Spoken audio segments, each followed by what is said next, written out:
আমরা প্রত্যেকে জানি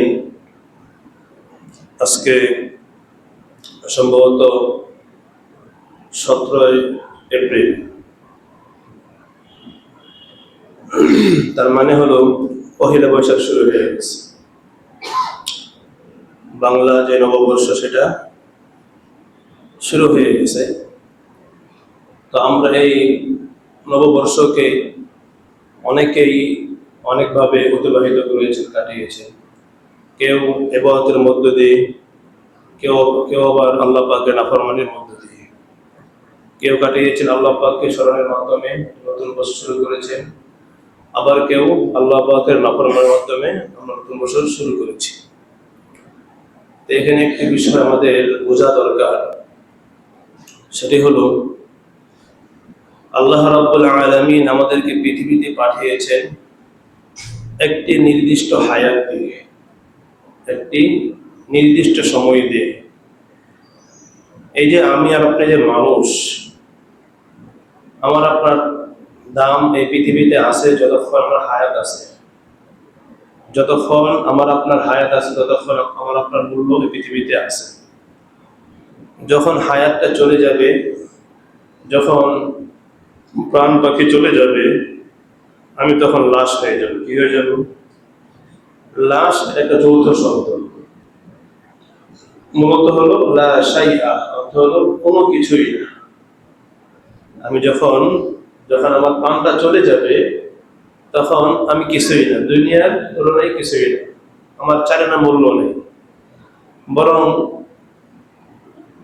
যে আদরের বিবি আমাকে এই দীর্ঘদিন পাশে ছিল, আমি যে সন্তানের জন্য আমার মাথার ঘাম পায়ে ফেলেছি, আমার যে মহাব্বতের বাবা মা ছিল, তারা পর্যন্ত আমাকে গ্রহণ করবে না। বলবে কি, আগে লাশ দাফন করো, লাশটাকে দূরে সরাও।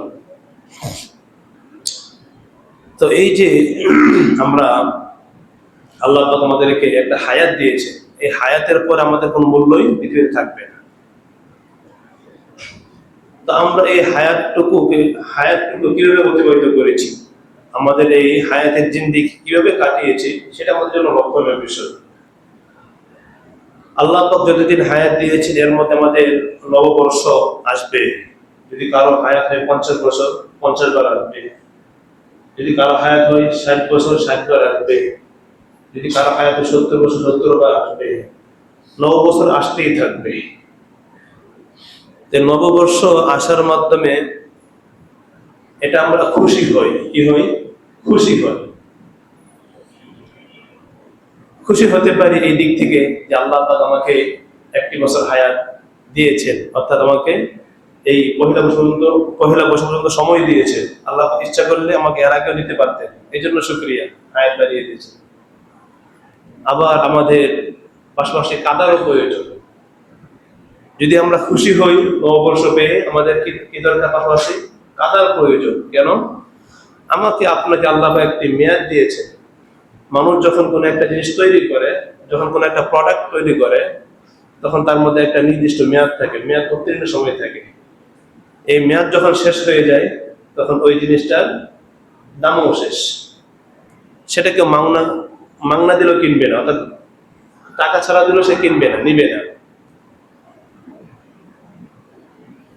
তো আমার আপনার মূল পুঁজি কি? হায়াতটুকু। মূল পুঁজি হলো হায়াত। আমার আপনার মূল পুঁজি হলো কি? হায়াত। হায়াত যখন শেষ হয়ে যাবে তখন আমাকে আপনাকে কেউ গ্রহণ করবে না।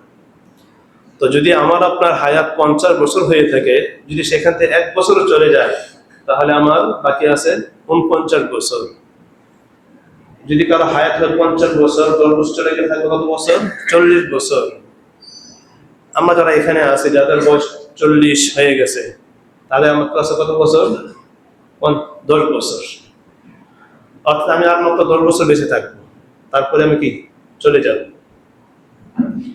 যদি দুনিয়ার কোনো ডাক্তার কাউকে বলে যে আপনি আগামী এক সপ্তাহ বাঁচবেন, পরে কি মারা যাবেন, তখন ওই লোকটা কি হাসবে না কাঁদবে?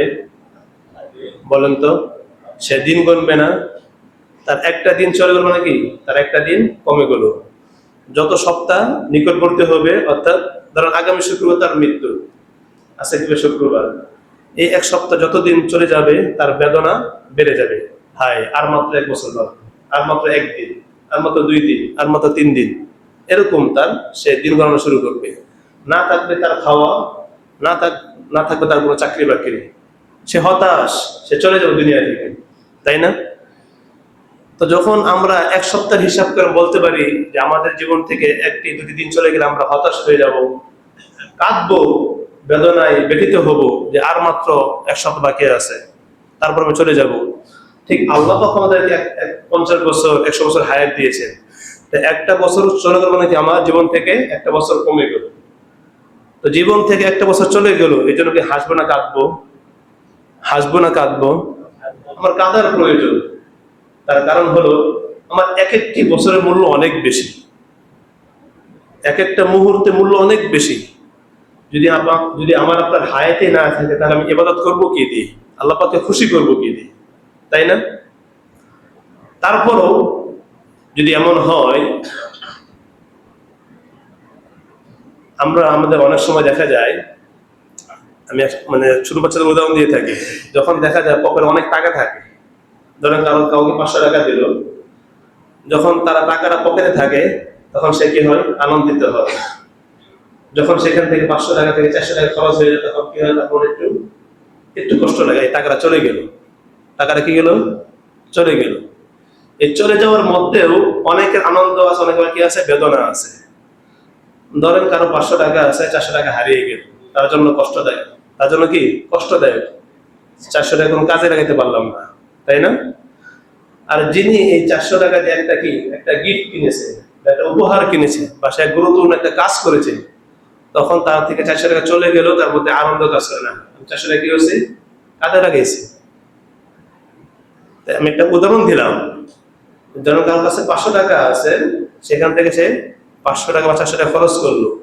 এই খরচ 2 ধরনের হয়, হয় কারো টাকা হারায় গেছে বা অযথা নষ্ট হয়ে গেছে, সে পরবর্তী কি হয়? অসন্তুষ্ট হয়, ব্যথিত হয়, ভাই আমার 400 টাকা 500 টাকা এমনিতে চলে গেল। আর কেউ যদি 500 টাকা 400 টাকা কাজে লাগায়, কোনো একটা গুরুত্বপূর্ণ জিনিস সে ব্যবহার করে, কিনে রাখে, তখন সে কি বলে যে না, টাকা চলে গেল, একটা কাজ করছি, তার মনে একটা আনন্দ লাগে। টাকা হারালো, একটা কি আনন্দ লাগে। ঠিক তদ্রূপ ভাবে আমাদের জীবন থেকে একটা বছর চলে গেল, আমরা এর মাঝেও 2 ধরনের বিভক্ত হয়ে যাব। আমরা যে মানুষ আছি 2 ধরনের বিভক্ত। হয়তো একটা বছর কেউ ভালোভাবে কাজে লাগিয়েছে, আবার কেউ একটা বছর নষ্ট করেছে। তো যারা নষ্ট করেছে তাদের জন্য কি আফসোসের ব্যাপার, পরিতাপের বিষয়, যে আমার জীবন থেকে একটা বছর এমনিতেই চলে গেল। আর যারা কাজে লাগিয়েছেন তাদের জন্য আলহামদুলিল্লাহ, আল্লাহ পাক আমাকে একটা বছর ইবাদতের মধ্য দিয়ে কাটানোর তৌফিক দান করেছেন, শুকরিয়ার বিষয়। তো বলতেছিলাম যে আমার জীবন থেকে একটা বছর চলে গেল, আমি কি হলাম? খুশি হলাম। কিন্তু আমি তো মুমিন, আমি তো আল্লাহ পাকের গোলাম।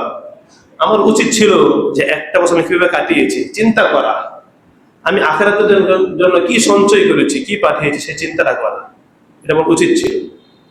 এই জন্য আমরা প্রতি বছর দেখতে পাই, নববর্ষ আসলেই আল্লাহকে ভুলে গিয়ে আমরা বিভিন্ন আল্লাহ পাকের নাফরমানিতে লিপ্ত হয়ে যায়। বিভিন্ন গান বাদ্য, বিভিন্ন নাচ গান ইত্যাদি, মদ শরাব ইত্যাদি লিপ্ত হয়ে যায়, যেগুলো আদৌ আমাদের জন্য কাম্য নয়। বরং উচিত ছিল যে আমি বিগত 1 বছর কিছু করতে পারি নাই, নতুন বছর শুরু হয়েছে, আমি একটা বছর কি করি? আবার কাজে লাগাই। আমার এই বছরের জন্য ভালো হয়, সেজন্য আমি নামাজ পড়ি, তেলাওয়াত করি, দান সদকা করি, যেন কি আগামী একটা বছর ভালো হয়। এই ছিল একজন মুমিনের কর্তব্য। আলহামদুলিল্লাহ, যারা করেছে তাদের জন্য শুকরিয়ার বিষয়। আর যারা করতে পারি নাই, তাদের জন্য এখনো কি সংশোধনের সুযোগ আছে, মাত্র বছর শুরু হয়েছে। আমরা চেষ্টা করি যেহেতু নববর্ষ, নতুন বছর শুরু, যেন আমরা একটা বছর যেন নষ্ট না হয়। আল্লাহ পাক আমাকে তৌফিক দান করুন। এই জন্য আল্লাহ পাক বলেন, ইয়া আইয়ুহাল্লাযীনা আমানু তাকুল্লাহ, হে ঈমানদারগণ, তোমরা আল্লাহকে ভয় করো। ওয়াল তানজুরু নাফসুম মা কদ্দামাত লিগাদ, আর তোমরা একটু চিন্তা ফিকির করো, একটু গবেষণা করো, একটু ফিকির করো যে তোমার যে আগামী যে জীবন আছে, আগামীতে হায়াতের জিন্দিগি আছে, আখিরাতের জিন্দিগি, সেখানের জন্য কি পাঠিয়েছো? ওয়াল তানজুরু নাফসুম মা কদ্দামাত লিগাদ, তুমি আগামীকালের জন্য কি পাঠিয়েছো চিন্তা করো। এই জন্য আমাদের চিন্তার বিষয় যে আমরা কি করতেছি, আল্লাহ আমাকে কি জন্য পাঠিয়েছেন, করতেছে কি, চিন্তা করা প্রয়োজন। আল্লাহ প্রত্যেক বোঝা তৌফিক দান করুন।